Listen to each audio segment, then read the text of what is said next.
For the first few centuries that the church existed after the life, death, and resurrection of Jesus, the church existed within the Roman Empire as a persecuted minority. What's interesting is the early Christians were actually considered atheists by most of the Roman population simply because they didn't engage in Roman civil religion. They didn't go to the Roman temples, they didn't worship the Roman gods and goddesses, so most people kind of considered them atheists. During those first few centuries, there was persecution on and off. Persecution wasn't constant, but with certain emperors, certain leaders, they would beat Christians, throw Christians in jail, kill Christians. So it was a rough time. Now that all changes when you get into the 4th century, because in the 4th century, there's a guy by the name of Constantine. Here's a picture, kind of a statue of Constantine's head. A guy by the name of Constantine becomes emperor, and Constantine has this vision that ultimately leads to his conversion to Christianity. And so he becomes the first Christian emperor. And really what Constantine does is he kickstarts this process that after Constantine converts to Christianity, over the next century basically, the empire will convert to Christianity. And so it will actually become a Christian empire. Now, what's interesting about Constantine is historians debate how sincere Constantine's conversion really was. Some people think it was like this genuine spiritual movement. Other people argue he actually did it for power. That was his goal. Like he was out to consolidate power and to get the Christians behind him. For our purposes, it doesn't really matter how sincere Constantine was. The reality is that with Constantine, the church, Christians within the Roman Empire, like pretty much overnight, go from a persecuted minority to a powerful majority. So now all of a sudden Christians are in power. And it's a whole different reality. And so what those early Christians have to do is they have to figure out, what does it look like for us to exist as the powerful majority? All we've ever known is we're like on the fringes, outcast of society, and we're persecuted. But now one of our own is the emperor, and they're in power. And what do we do, and how do we function? So the church pretty quickly had to rethink a lot of its theology and practice. This is where, if you're familiar with church history at all or anything like that, you don't need to know this, but this is where a guy named St. Augustine becomes really influential, because St. Augustine is the theologian that actually helps the church figure out, like, hey, how do we exist in this like powerful majority state? Like, what does that look like? And so Augustine becomes really influential in shaping much of what we know as Western Christianity and the Western world that's kind of rooted in this Christian nation. This is where it comes out of. And so most Christians celebrated this transition, this Constantinian change of the church moving from this persecuted minority to a powerful majority. And they celebrated it for obvious reasons, because, hey, we're not getting beat up anymore. We're not getting thrown in jail. We're not getting killed. This is great. We're actually in power. We're actually in control. But there was a group of Christians that looked at what was happening because of this Constantinian shift, and they had doubts and they had questions, and they pushed back against it, and they didn't see it as a good thing. And part of their evidence for that, hey, this is why this is a dangerous thing. This kind of conversion is a dangerous thing. Because going back to Jesus himself refused to fight. He did. He refused to fight. He refused to battle. He refused to go to war. He was known as a pacifist.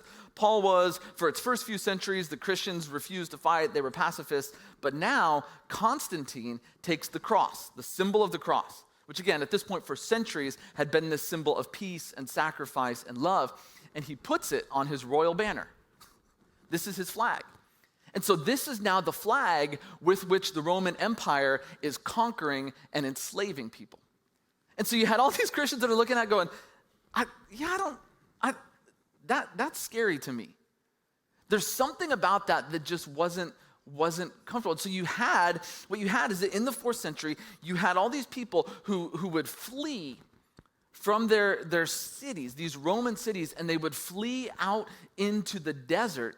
And they would flee out to the desert in places like Palestine and Egypt and Arabia and things like that. They would go out to the desert because they were trying to escape what they saw as this like corruption of faith, and they were trying to pursue God. And these become the first Christian like hermits or monks. And here's a picture of St. Anthony. St. Anthony is actually widely considered to be the first Christian monk. And so you had this group. It wasn't an overwhelming group. It wasn't a huge group, but it was a good-sized group that saw this Constantinian shift. Now, there's danger in this, and we need to we need to go get out in the desert. We need to seek God. We need to find a different way because we don't like the way that this is going. This group ultimately becomes known as the Desert Mothers and Fathers. These men and women that go out into the desert to pursue God. And what's interesting is the desert mothers and fathers held on to that kind of pacifism that had defined early Christianity. They were not violent, they wouldn't fight, they wouldn't do any of that. But what's fascinating is in their language, they talked about what was happening using like the metaphor of war and of battle. And a lot of people use battle metaphors to talk about things, but it's really, really fascinating when you have a group of pacifists that uses battle metaphors to talk about everything. And so the desert mothers and fathers, they looked around at what was happening. They looked at this merging of Christianity with the forces of the Roman Empire. And what they saw was they saw this as like an all-out attack on their faith and on what it meant to follow Jesus. They talked about it as a war. Now, they didn't invent the language of war. They actually got it from Paul and Jesus. Paul and Jesus, who again themselves were pacifists, they talked about the fact that there's this war all around us and all within us. And so the desert mothers and fathers, they picked up on that. And they saw this Constantinian shift as this, hey, it's this battle, it's this war. And what happens within the monastic tradition that develops out of those early desert mothers and fathers is they began to solidify this war to really be about three things. And here's how they saw it. It was a war with the devil, a war with the flesh, and a war with the world. And eventually, within the monastic tradition, these three would get labeled as the enemies of the soul. These are the things that, beginning with the desert mothers and fathers, but within that Christian monastic tradition, these are the things that literally, that faithful followers of Jesus, this is what we're at war with. This is the battle. And you won't find this. Jesus won't ever say, you're at war with the devil, the flesh, and the world. But what you do find is Jesus talks a lot about each one of these. Paul talks a lot about each one of these. The New Testament writers talk a lot about each one of these. They didn't create them. The Christian monastic people over the years, the Christian monastic order, did not just invent these. These were things that were deeply talked about within the New Testament.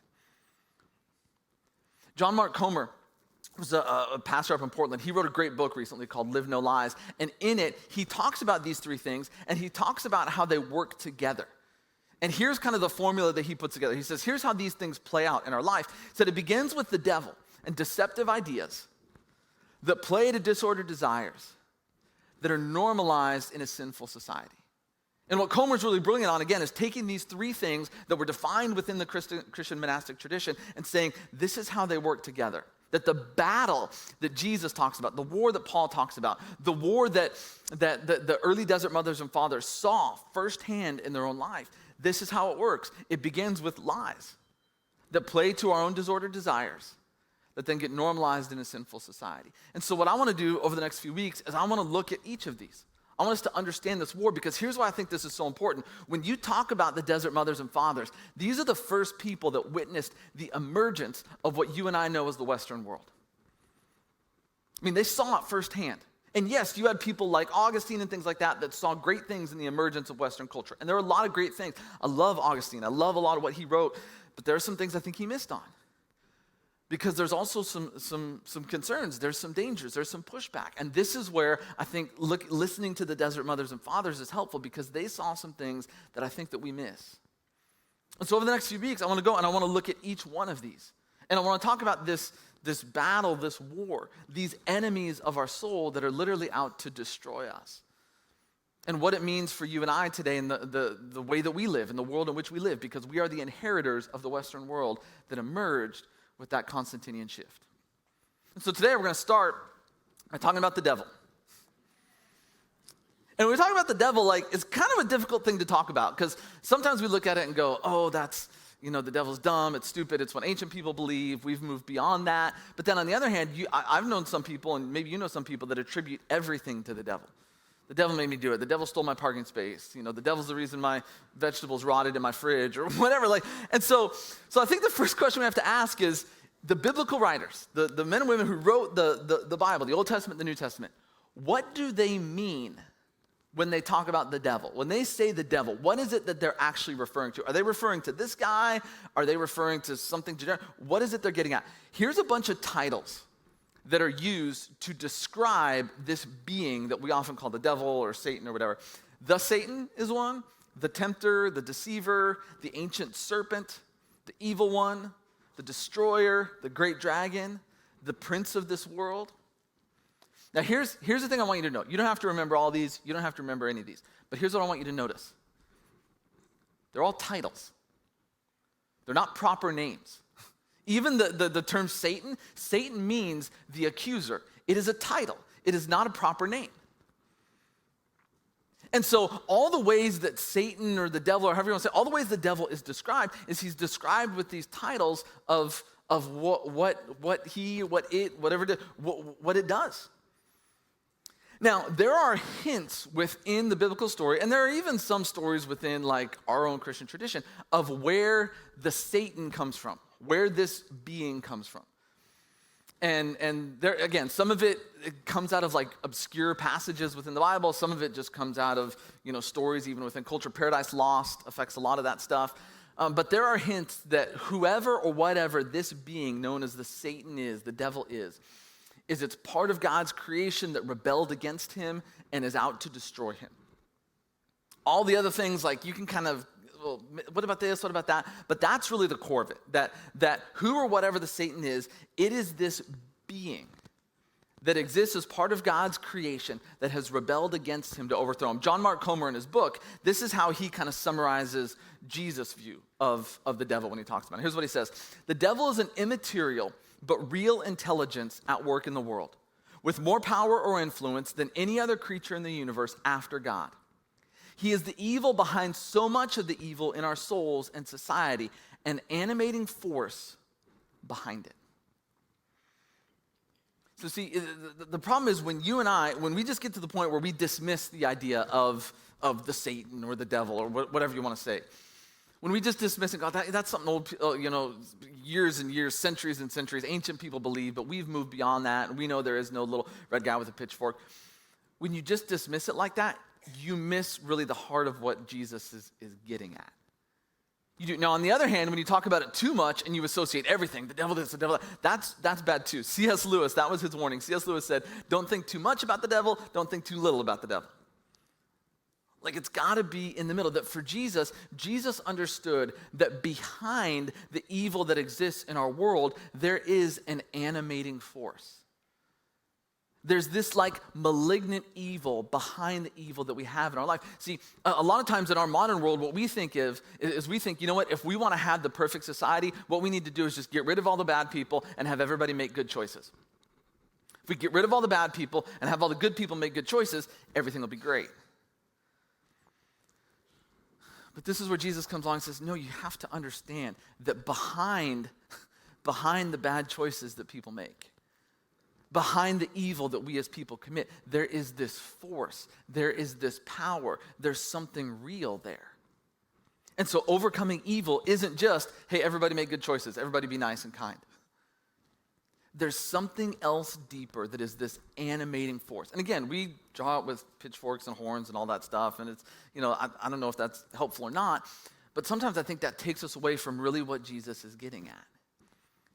Is that the devil, this being, whoever, whatever it is this animating force behind so much of the evil that exists in the world. Not that the devil causes every single thing to happen, but there's this force behind it. Here's just a couple passages. 1 Peter 5:8. This is Peter, one of Jesus' closest followers. It says, be alert and of sober mind. Your enemy, the devil, prowls around like a roaring lion looking for someone to devour. This being, this Satan, this evil is literally out to destroy. That's the goal behind this animating evil is hey, when God created the world, God had intent, God had purpose, God was up to something. But now there is this force that is out to destroy that. That's the goal of the Satan, the accuser, the prince of this world, whatever you want to call it. And to deny that or to ignore that and just to say, the devil's some ancient stupid idea, is to miss the real power that's out there. This is what Paul writes in Ephesians 6:12. He says, for our struggle is not against flesh and blood, but against the rulers, against the authorities, against the powers of this dark world, and against the spiritual forces of evil in the heavenly realms. And see, this is what Paul wants to remind us. Paul wants to remind us, and I think this is huge for the world that you and I live in. Paul says, here's what you have to remember. Our real enemy is not flesh and blood. We live in this world and we live in this country that is so divided. And we look at those people, whoever those people are for you, and it's like those people are the enemy. Those people are the reason the world is not thriving. Those people are the reason the country is not thriving. Those people are the reason that culture is going to hell. And Paul says, no. Are those people making bad choices? Is there consequences for those choices? Yeah, sure, that happens. Paul says, but you have to understand there's something deeper behind that. There is this deep, malignant force that is at work in the world that's designed to bring destruction, and it is behind so much of the evil that we experience. Jesus doesn't just want us to understand like the evil nature of this being. Jesus also wants us to understand the strategy. So you have this animating force behind the evil in the world that's out to bring destruction. And how does it do that? What is the Satan strategy? Here's what Jesus says, and I love this. This is brilliant. Jesus says, you belong to your father, the devil, and you want to carry out your father's desires. He was a murderer from the beginning, not holding to the truth, for there is no truth in him. When he lies, he speaks his native language, for he is a liar and the father of lies. See, if someone were to ask us, like, what is like demonic work? Like, what is the work of Satan? What is the work of the devil? We might point to things like, like The Exorcist or The Ring or The Conjuring or these movies that's all about like demon possession. And there's some truth to that. I mean, Jesus, if you read through the Gospels, Jesus does a lot of exorcisms. So there is some truth to that. But Jesus' point here is he goes, listen, you know what Satan's main strategy is? Lies, deception, misinformation. Because if you and I will believe, and not just believe, but if we will act on lies, the result is destruction. See, it's one thing to just believe a lie. That's bad enough in and of itself. But when you act on that belief, when you act within the relationships in your life, if I act on a lie between my wife and I, between my children and I, between the people I work with, between you and I, the result of that is going to be destruction. The oldest story of the Satan in the Bible goes back to the very beginning, the book of Genesis. And Genesis is the first book in the first part of the Bible called the Old Testament, and Genesis is the story of how God creates everything. And he creates it exactly the way he wants it, and there's intent and there's purpose, and the pinnacle of God's creation is human beings, you and I, that are created in his image to reflect his love and his wisdom to the world. That's our purpose. We are image bearers of God. And what that means is we reflect God's love and God's wisdom to the world. And God gives the world to people and says, here, do something with it. Create, build, advance. This is yours. I'm giving it to you. And I want you to love and care for it the way that I would. And so when the story begins, everything's great. Everything's awesome. It's perfect. And then enter the Satan. And here's what Genesis 3, 1 through 5 says. Now the serpent, again, that's a way of referring to the Satan. The serpent was more crafty than any of the other wild animals the Lord God had made. He said to the woman, did God really say you must not eat from any tree in the garden? The woman said to the serpent, we may eat fruit from the trees in the garden, but God did say you must not eat fruit from the tree that is in the middle of the garden. And you must not touch it or you will die. You'll certainly not die, the serpent said to the woman. For God knows that when you eat from it, your eyes will be opened and you will be like God, knowing good from evil. Now, a lot of times when we read this story, the first thing we obsess with is like, is there seriously a talking snake? Like, how is there a talking snake? Is that real? And here's what I want us to remember. The person who finally wrote Genesis down, whoever that was, they were not there when this happened. Okay, Genesis exists in what we call oral tradition, like for centuries. So Genesis is stories that the people of Israel tell themselves over and over and over and over again. So this person is writing down a story that Israel has been telling over and over. And if you get stuck on like, was there a talking snake? And the rules God gave, why did God? You're missing the whole point. That's not what Israel's trying to convey when they tell this story. What Israel's trying to convey is really the heart of this is God places people in the middle of his creation and gives them purpose.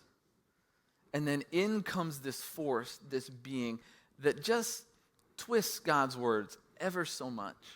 Notice it's not like a full-on lie. It just starts with a question. Hey, did God really tell you that? Just raising a doubt. Did he really say that?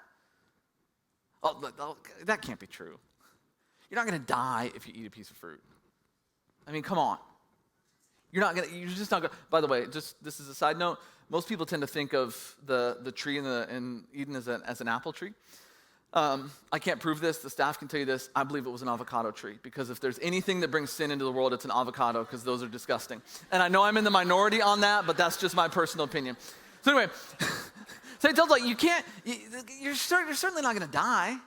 And here's what I think is super fascinating. The Satan never tells the humans, eat it. Never just says, you need to go eat that. Just raises the possibility like, maybe your life's better if you eat it. Maybe you have more fun. You know, I think the old man's holding out on you. I think if you eat it, you'll actually be better off. And so there's this subtle twist, this like, again, what we would call in our culture, misinformation, deception, that ultimately leads to those human beings eating from that tree, and when they do, everything falls apart. Because again, that's what happens when you believe and act on a lie. When you believe and act on a lie, it always brings destruction. It brings destruction to you, brings destruction to your relationships and the people around you. And this is what happens in Eden. This is the power of what happens in Eden, is there's this lie that gets put between God and people don't just believe the lie, they act on the lie, and the result is death and destruction. That's what happens. That's the story of Eden. And sadly, that's the story that's been happening ever since. And see, in our world, in the culture that we live in, like the internet, social media, all that stuff, that's brought this idea of like lies and deception and misinformation to the forefront. And really what it serves for you and I is it serves as a perfect illustration of exactly what Genesis 3 is talking about. Because now when you bring up, I don't care what the news source is, I don't care what the social media feed is, how do you even know what to believe anymore? How do you know what's right? How do you know what's true? There's all this misinformation, there's all these lies, there's all this deceit. And what has the result of it been? Division and destruction. Because that's what happens, not just when you believe lies, but when you act on lies. When I was a kid, my parents were good parents. Great parents. And they taught me all the things that good parents are supposed to teach kids, including that all around your house, about, I don't know, maybe 2 feet off the floor, there's these little holes. We call them electrical sockets. There's these little holes that you don't ever want to stick anything in because there's electricity in there, and if you stick the electricity in there, then it's going to hurt and it's going to be bad. So my parents taught me that as a kid. But I was not always the smartest of children. And so one day, my mom, I remember she's in the kitchen, and she's kind of working there in the kitchen, and she's like washing dishes. She's talking on the phone too, I remember that. But it was back in the day, you know, where you didn't have little Bluetooth. She's like holding it with her shoulder, and she's washing dishes. And I'm in my room, and I'm looking at this electrical socket on the side of my bed, and I'm thinking to myself, it's just a hole in the wall. There's no way it's dangerous. No way it's dangerous. Mom's overreacting. Mom overreacts about a lot of things. Dad overreacts about a lot of things. There's no way it's dangerous. And in fact, I'm going to prove that it's not dangerous. So I went to my desk, and I pulled out a paperclip. And I got between the bed and my wall. There was like this little space, and it was small. So I get down there, and I'm like, I'm going to stick this thing in there, and I'm going to show them that what they've been telling me is wrong. So I take this paperclip, and I shove it in this electrical socket. And I'm not even joking with you. A bolt of lightning comes shooting out of the wall and right into my hand. Like I could see it. It came out. It split my thumb wide open. My thumb is like gashed open. It's bleeding. I'm like, ah! I get up from the bed. I run into the kitchen. There's my poor mom still doing the dishes, still talking on the phone. And I'm bawling and screaming. I'm like, Mom! And she looks and she freaks out. She hangs, I gotta go. Hangs out, comes over and, does first aid and everything. She asked me, what did you do? I jammed a paperclip into the electric socket. Why'd you do that? Seemed like a good idea? I don't know. But see, that's what happens. That's what happens, not just when you believe a lie, but when you act on a lie. It brings pain. It brings destruction. It brings death. It destroys us as people. It destroys our relationships. It destroys our culture and our society. And Jesus, his whole thing is he's saying, this is the strategy of the Satan. This animating evil, this force that is behind so much of the evil that exists in our world. The strategy of it is to lie, is to deceive, and then to get you to act on it. And see, you and I as people, we have been making the same choice since the Garden of Eden.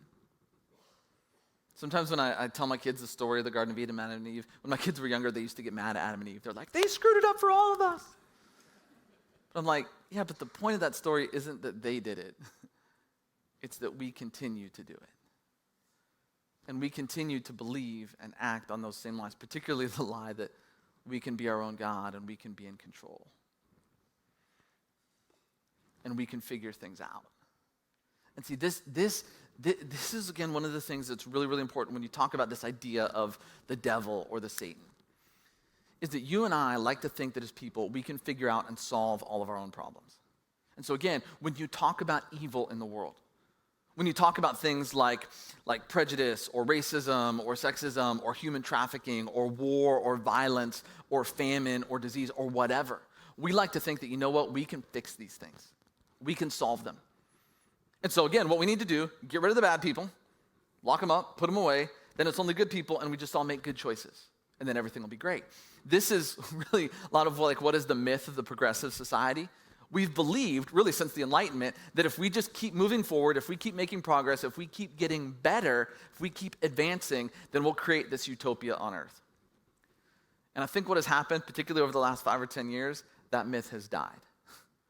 Because we all understand, we've advanced a ton. But are we really any better off? I mean, I'm not going to say there's not good things that have happened, but are we thriving in ways we didn't used to thrive in? Is the world becoming a better, more loving place? Or see, this thing that we can fix it all ourselves, it's a myth. And this is Jesus' point. Jesus is saying, look, yes, making good decisions is important, all that. But behind all of the evil that exists, it's not just a human choice. There is this force, there is this animating force behind all of it that is out to deceive. And unless we deal with that, we will never overcome evil in our world. And that's something that you and I can do nothing about. We can't. You and I can work to make better choices. We can work to become better people. We can work to be more loving and kind. But this force, this Satan, this prince of the world, whatever, all the other titles that the New Testament writers, the biblical writers use, you and I can't overcome that. But see, this is where, as the church emerges into the Roman Empire, this is why the church becomes so successful. Because the church, right after the death and resurrection of Jesus, the church begins to grow and begins to thrive, and it's existing within this Roman world that is incredibly violent and is incredibly brutal and is incredibly controlling. And you know what the message of the early church is? The message of the early church, the word they used to describe it is the word gospel, which literally means good news. And the gospel, the good news that the early church announces is that God, through Jesus, is making the world right by overcoming evil. That's the message. See, when we talk about the gospel, we tend to make the gospel about us. Like when someone says the gospel, it's like, the gospel is that Jesus died so I can go to heaven. There's some truth to that, but if that's all the gospel is, we're missing a whole bulk of it. Because when you look at forgiveness within the first century world that Jesus lives in, forgiveness was never just viewed as a personal thing. It was always really about the nation and about the universe. The reason that Israel was subject to Rome in the first century world is because they had sinned collectively as a group of people. The reason the world was in the shape it's in is because the world had sinned collectively. And so forgiveness, yes, there was a personal aspect of it, that you and I were being forgiven, but forgiveness was about dealing with the larger consequences of it, and it was about restoring it. Forgiving Israel was about restoring Israel to its place as a free, independent people. Forgiving the world was about restoring the world to the way God originally created it to be. So forgiveness is this giant cosmic thing that involves overcoming all evil. This is why when you get to the New Testament writers, Paul writes this in Colossians 2:15. He says, this is what Jesus did. The life, death, resurrection of Jesus, this is what it is. Having disarmed the powers and authorities, he made a public spectacle of them, triumphing over them by the cross. Paul says, this is what Jesus did. Jesus, through his death and resurrection, he triumphed over the power, the Satan, the evil, all of that. Book of Hebrews, the writer of Hebrews says this.